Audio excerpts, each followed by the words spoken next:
Vas-y. Eh bien bonjour à tous, je vais vous présenter ce que je prends comme matériel pour faire du dessin dans la rue et aussi en montagne lors de ce voyage en Nouvelle-Zélande.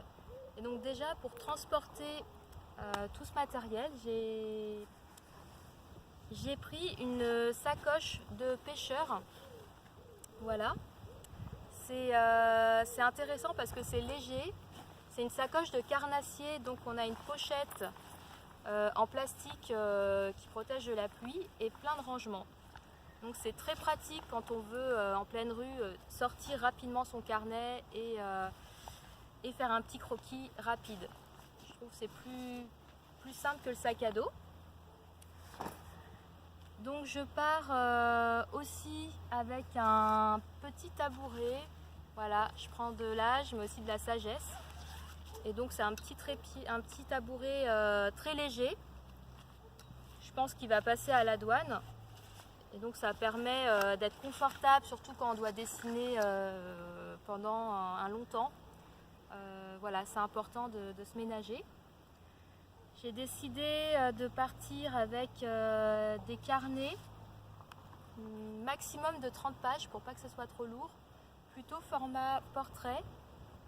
Parce que c'est un format assez simple à utiliser, que le format à l'italienne, ça, voilà, ça oriente déjà le dessin. Donc j'ai un carnet plutôt dessin à l'encre, et après j'ai ces carnets avec fond gris,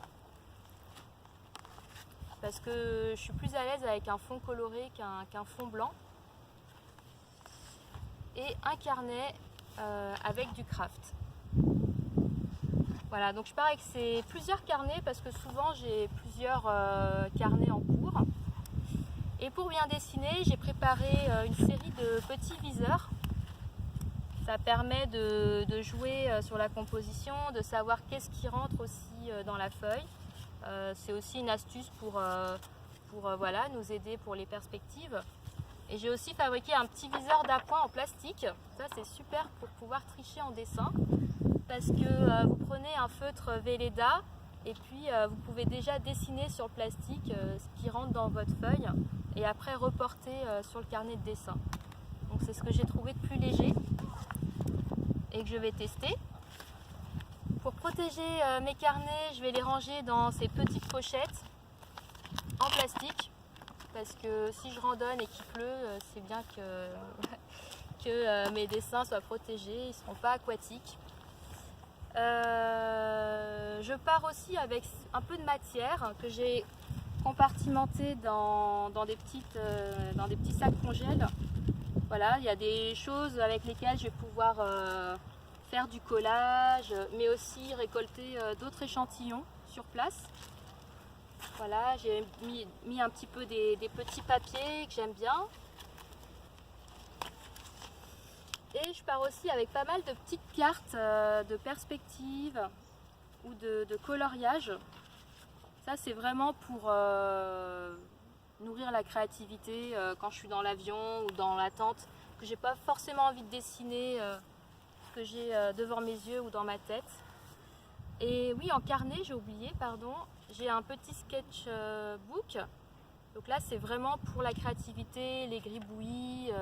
Il n'y a pas trop d'enjeu de faire quelque chose d'assez construit. J'ai aussi celui-là. Voilà, plutôt prise de notes. Voilà, je pars avec du scotch de peintre pour mon viseur sur plastique, pour voilà, enfin ça sert à plein de choses ce scotch, et l'avantage c'est qu'il se déscotche. En termes, voilà, avec quoi je vais dessiner. Donc cette année, ça a été une réflexion, mais je ne vais pas prendre de l'aquarelle. La plupart des personnes prennent ça en voyage, ou des encres, ou des stylos bics. Et en fait, je ne suis pas habituée avec ces matériaux voilà, de m'exprimer. J'ai pas assez d'expérience, donc je me suis dit, qu'est-ce que je prends? Donc j'ai craqué grâce à mes collègues qui m'ont offert un bon Cultura pour les crayons polychromos de Faber et Castell. Donc j'ai pris les 120 Donc j'ai toute la création sous mes yeux, toutes les couleurs. J'ai fabriqué des intercalaires parce que la boîte était trop lourde en métal. Donc voilà, avec des trucs de congélation, là j'ai rattaché ça et puis j'ai un peu serré. Mais voilà, c'est assez pratique. Par contre, ça va me demander beaucoup de travail puisqu'à chaque carnet, je vais devoir faire un nuancier pour savoir comment mes crayons réagissent sur le papier. Donc j'ai déjà préparé mon petit gabarit et je vais à chaque fois colorier, noter le numéro de la couleur et faire aussi mes mélanges. Donc ça va me prendre du temps parce que c'est quand même 120 couleurs. L'intérêt des polychromos, c'est qu'on peut les diluer avec du vernis à ongles. Donc ça passe très bien à la douane.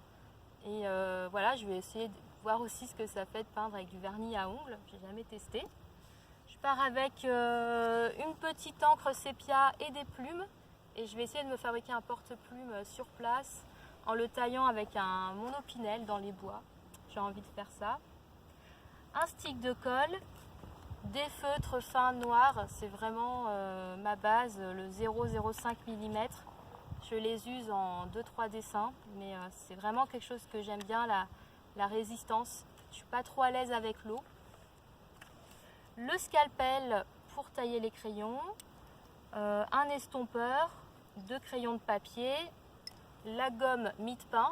Voilà, arrêtez d'acheter des gommes blanches Carrefour. La gomme mie-de-pain, c'est ce qui gomme le mieux. Et quand même, j'ai craqué pour cette chose que je n'ai jamais testée, c'est du fusain aquarellable. Alors, je pense que c'est tout nouveau, en tout cas moi j'avais jamais vu ça. Donc j'ai quand même pris 3 pinceaux de tailles différentes, c'est des pinceaux où on peut mettre de l'eau. Et donc ça va me permettre de diluer ce fusain. Et puis si jamais je fais de l'aquarelle une fois sur place, que j'en achète là-bas, j'aurai déjà ces pinceaux à réservoir pour pouvoir peindre partout et ne pas avoir à gérer l'eau sur le moment. Enfin, je prends ces 2 pinces à linge en inox parce que le bois ça ne tient pas. Et voilà, s'il y a du vent, et puis ça va aussi me servir à étendre mon linge encore plus bien. Je crois que j'ai tout dit. Alors voilà.